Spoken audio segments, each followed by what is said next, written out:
I'm Jim Beakey, representing the 84th House District, and I'm here in support of this legislation because of the basic tenet that we're trying to address: freedom.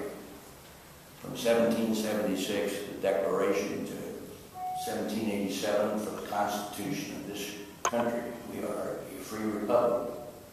And actions such as this that we're addressing in House Bill 91 goes to the very crux of what this country was founded upon. We find ourselves daily confronted with edicts and laws telling us from Washington what we can do and what we can't do. In this case, we have an unprecedented act in which we are being forced to buy a product that we may not necessarily want to buy. And that, of course, sets a precedent nationwide for other things that will come down the road. Who knows that next year we won't be standing here trying to pass legislation to address something else that Washington has done to us. So I think that it's imperative that the 10th Amendment is held in Ohio, and that this legislation pass and we remain as citizens of Ohio and free to choose in health care. Thank you.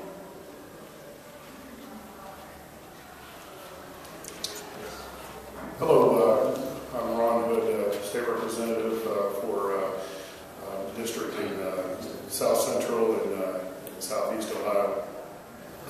I just want to applaud Representative Young and Representative Thompson for bringing this bill before us. Definitely thank you for the opportunity to co-sponsor a very good piece of legislation here. I'd like to paraphrase Chief Justice Roberts of the U.S. Supreme Court, who said, the states are sovereign and they need to start acting like it. And I believe this is a piece of legislation that will allow the states to exercise our powers as a check and balance on federal power. We pretty much have all accepted the doctrine of separation of powers, where you have a legislative branch, an executive branch, and a judicial branch in Washington that was designed by the Constitution to keep one branch from being too powerful over the other. And that's pretty much been generally accepted by many. Where the problem comes in is the other doctrine in our U.S. Constitution, and that's the division of powers. And in the division of powers, it clearly states that all powers that are not delegated to the federal government are reserved for the states. And that's the one that we seem to be, that many seem to get tripped up on. And this legislation totally highlights that division of powers between the federal government and the state government, reaffirms Chief Justice Roberts in his ruling on the power that the states do have, and the need to exercise that when it comes to intrusive federal intervention. And so, what we're doing here is pushing back on overbearing federal intrusiveness on state powers. No different than if there was a pushback from Congress versus presidential powers. It's the same constitutional concept. It's just not as widely recognized by many in certain circles. And it's my hope that this bill will not only accomplish our objective, but also bring the concept of the division of powers to life. Thank you.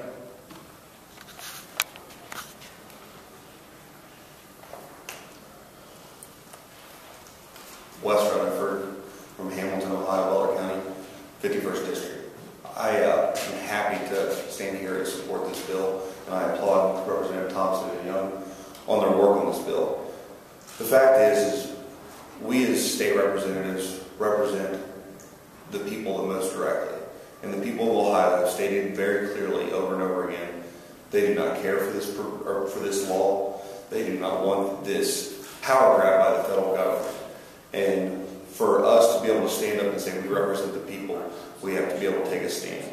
And we cannot pick and choose which power grabs we're going to fight. We have to set a precedent that says anytime the federal government is going to overstep their bounds and try to take a little bit more of our freedom stand up and say, this ain't going to happen. We're going to take care of this. We're going to look out for our people. We're going to do what they want us to do.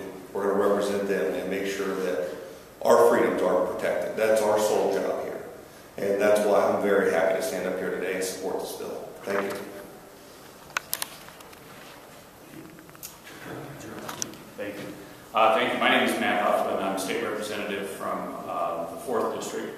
And I'm also the Speaker Pro Tem here in the House of Representatives.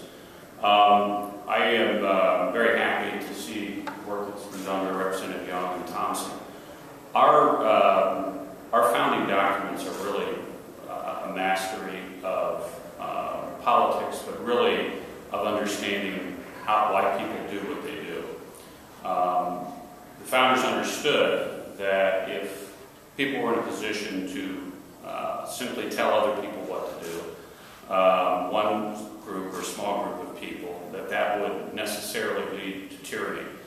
And so what we have is a system that diffuses decision-making authority not only over a group of branches of government, but over a series of governments, the federal government and the states. What happens necessarily in the federal government is that if a group of people can do whatever they want, they're going to. And the states have the ability to step in and not only control certain areas, but also stop the federal government from doing what they're doing. And I don't only think it's a good idea, I think it's really the obligation of the state legislatures to do that. Not to get off topic, but this is one of the reasons that I have introduced in the past and supporting now an Article 5 constitutional convention. Now, some of my colleagues up here disagree with that because they're concerned that our Constitution will change. But I remind people the states have to control those issues. 38 out of 50 states have to change the U.S. Constitution to vote to do that. I'm not trying to co-opt this press conference in an Article 5 convention, Ron. You and I have had great conversations about that. But this isn't going to change because it's not about the people who get elected from time to time in Washington. It's about a system that was good when folks followed the Constitution. When Grover Cleveland vetoed the law saying there's no warrant in the Constitution for paying a certain bill. Like there's nothing in the Constitution that says we should be paying for Hurricane Sandy relief. But we're doing it because we all think it's a good idea. All of those things, the Constitution is simply being ignored and will continue to be unless the states step in and say, you can't do that. Now, are people in Columbus smarter than people in Washington? Of course not, even though we maybe time to time think we are.